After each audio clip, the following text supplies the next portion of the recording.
YOLO, we are at the precipice of a great economic reset, a financial collapse. The wheels of progress have spun in the wrong direction. We're in a barrel, heading down a river straight towards a waterfall. That is the current economic status of America in the world. Our national debt is over $35 trillion. It costs over $1 trillion each year to service the interest on that debt. And since January of 2025 till now, October, the national debt has increased by over $2 trillion. Both our national debt and inflation have gone ballistic since 2020.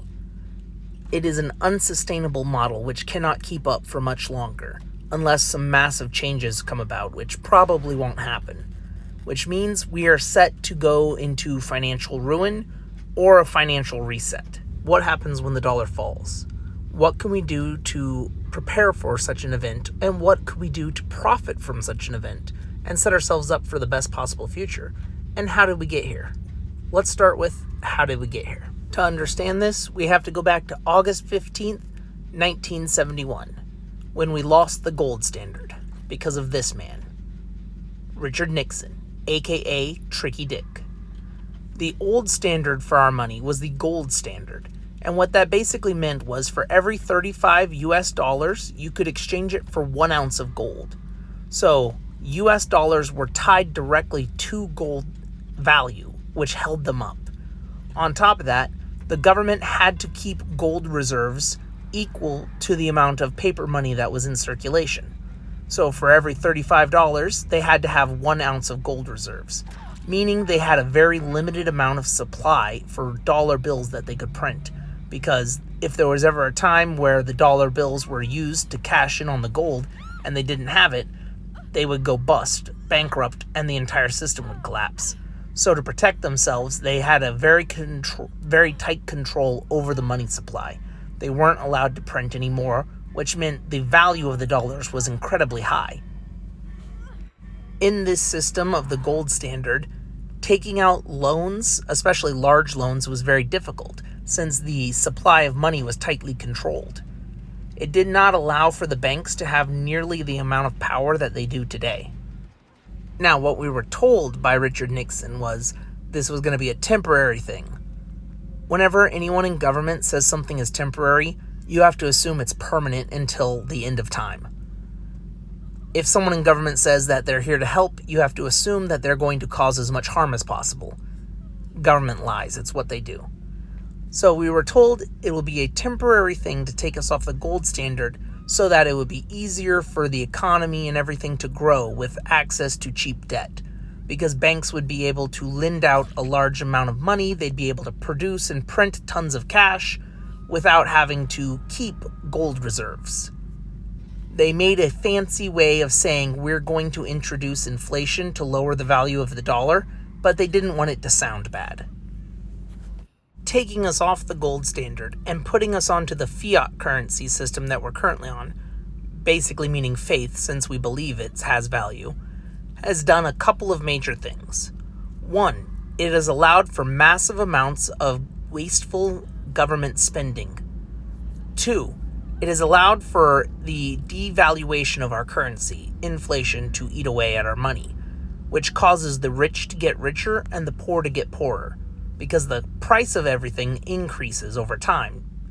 So those who own the assets, the rich, see their assets go up in price while doing nothing. They buy a house for $40,000 back in the 80s, sit on it, and now it's worth $500,000.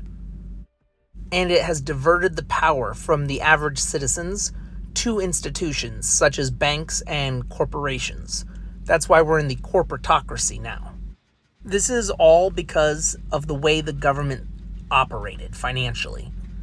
See, back in the day when we were originally first starting out, all the way up till around the Civil War, the government got its money through tariffs, a tax placed on goods brought over from other countries.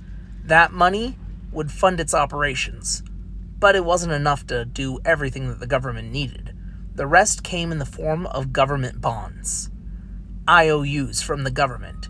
It would sell you a bond, You would then buy that bond, take it, hold it, and however long its mature date is, 5 years, 10 years, whatever, it will pay you back the original amount you paid for it plus extra. It was like investing in an American stock, being the entire government stock. That's how they made their money. So if the government wanted to do something like go to war with Mexico over the Rio Grande back in the day, they would sell government bonds to get enough money to pay for the army, the materials, the weapons. This put the power in the hands of the people, because if the United States citizens did not want the war with Mexico, they would simply refuse to buy the government bonds. The government would then have no money in order to finance such a war, and they wouldn't be able to. So that'd be the end of it. It allowed the people to have a financial veto over government decisions. Now, during extreme situations like the Civil War, taxes were implemented on the citizens to help pay for, emergency situations. And that started the love of emergency situations for the government. But originally, U.S. citizens did not have to pay any taxes. No property tax, no income tax. You weren't denied the labor of your work, the reward. But as the government continued progressing and getting bigger, its needs became larger, and it did not like having to rely on citizens' generosity or gratitude towards whatever policy they were trying to implement. So we eventually ended up with a tax. This tax was a temporary thing, only for the rich people, to tax them on their income. It ended up becoming a permanent thing for everyone, and then the taxes spread from what you make, to buying things, to owning things, to dying, to living. Everything is taxed now. But, once again, that also wasn't enough money for government, who likes doing whatever they want, whenever they want, without permission. So what was the next logical step? They needed a way to get more money. The money supply was very controlled. They needed to get off the gold standard so they could take out large loans. That's where Nixon came in. He took us off the gold standard, turning money into debt, or credit now.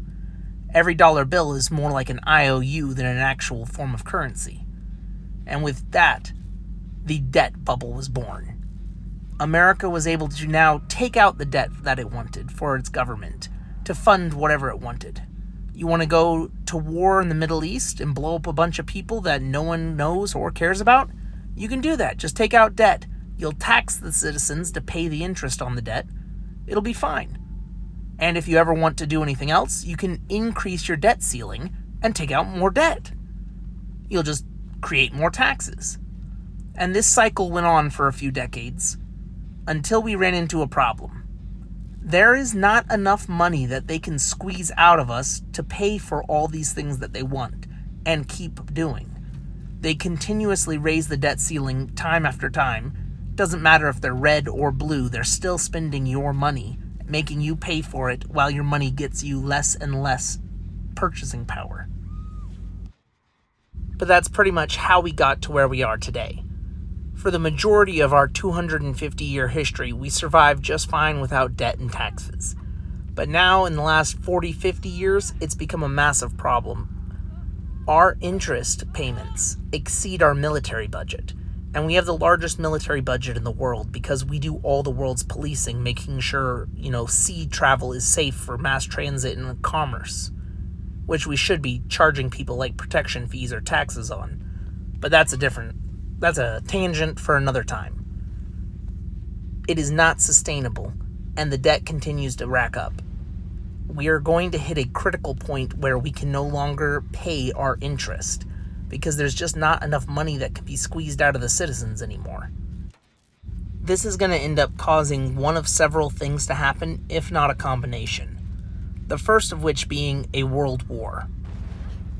Nobody wants that, especially with how scary good technology has gotten in the field of war.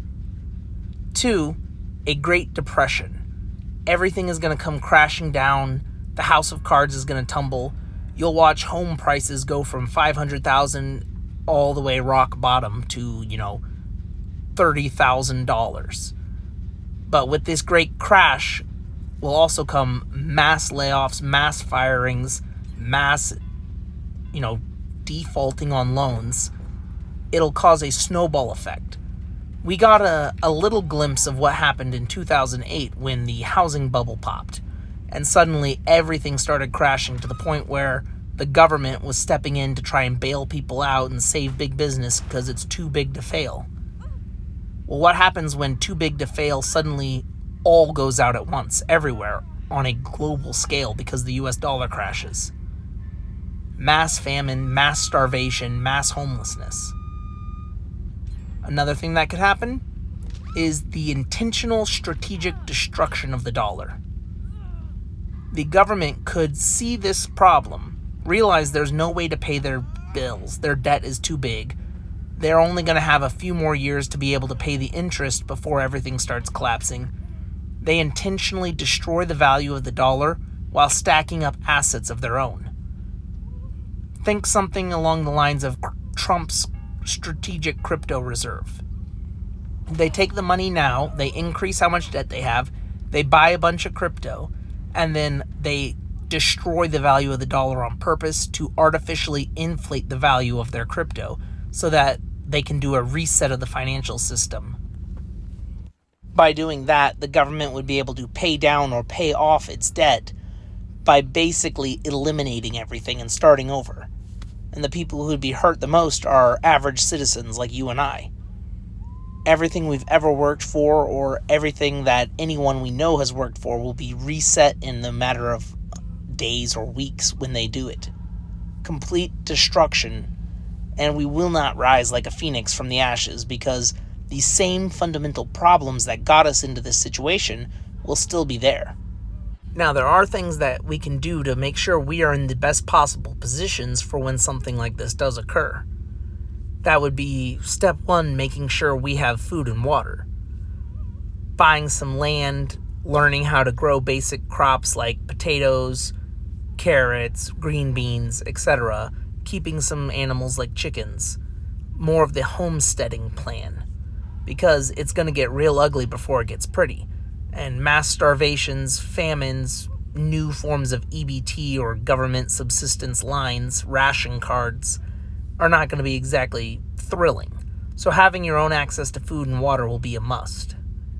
Option 2, which is my personal opinion and not financial advice because I'm not a financial advisor or fiduciary, would be to prepare economically for such a collapse.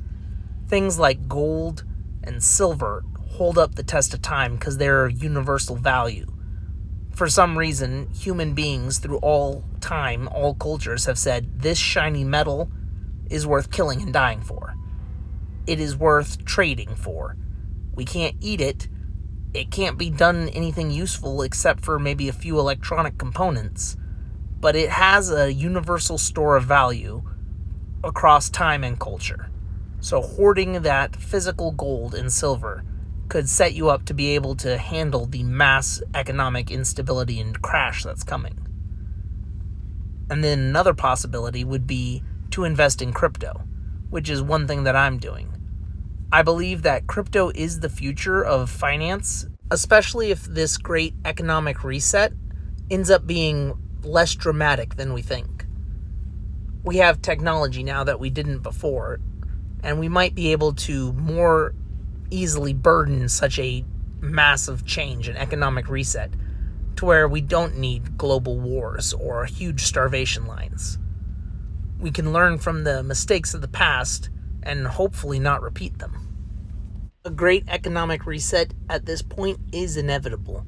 It's just a matter of years or decades with different policy changes. But during that time, we can prepare ourselves. That way we will either A, not starve if it's apocalyptic levels bad, or B, get massively financially ahead because we'll be able to stack up assets or commodities that will retain or grow in value, setting us up for financial futures that we could only dream of. Thank you for watching. Don't forget to like, comment, and subscribe, and let me know in the comments below when you think such a crash or reset would come. Do we have years, decades? Is it reversible? If we have enough people voted into the right seats, could we steer the ship around? Let me know in the comments below. And as always, I'll catch you on the flip side.